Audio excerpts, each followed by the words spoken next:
شروع اللہ کا نام لے کر جو بڑا مہربان نہایت رحم والا ہے۔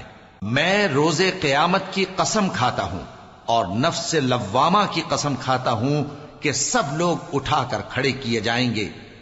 کیا انسان یہ خیال کرتا ہے کہ ہم اس کی بکھری ہوئی ہڈیاں اکٹھی نہیں کریں گے؟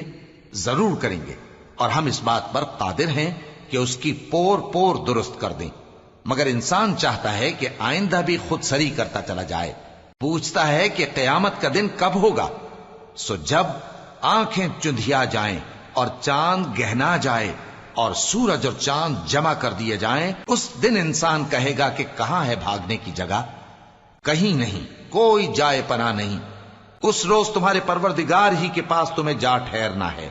اس دن انسان کو جو عمل اس نے آگے بھیجے اور جو پیچھے چھوڑے ہوں گے سب بتا دیے جائیں گے۔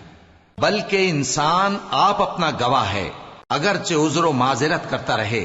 اور اے پیغمبر صلی اللہ علیہ وآلہ وسلم، وحی کے پڑھنے کے لیے اپنی زبان کو تیز تیز حرکت نہ دیا کرو کہ اس کو جلد سیکھ لو۔ اس کا جمع کرنا اور پڑھانا ہمارے ذمے ہے۔ سو جب ہم اسے پڑھا کریں تو تم اس کو سنا کرو اور پھر اسی طرح پڑھا کرو۔ پھر اس کے معانی کا بیان بھی ہمارے ذمے ہے۔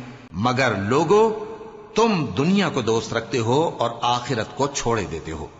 اس روز بعض چہرے رونقدار ہوں گے، اپنے پروردگار کی طرف نظر کیے ہوئے ہوں گے، اور بہت سے چہرے اس دن اداس ہوں گے، خیال کریں گے کہ ان کے ساتھ کمر توڑ معاملہ کیا جائے گا۔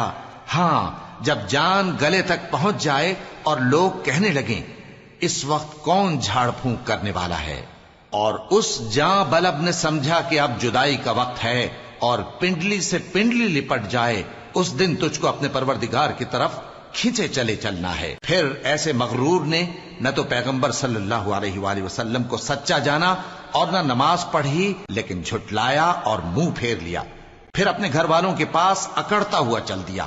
خرابی ہے تیری، خرابی پر خرابی ہے، پھر خرابی ہے تیری، خرابی پر خرابی ہے۔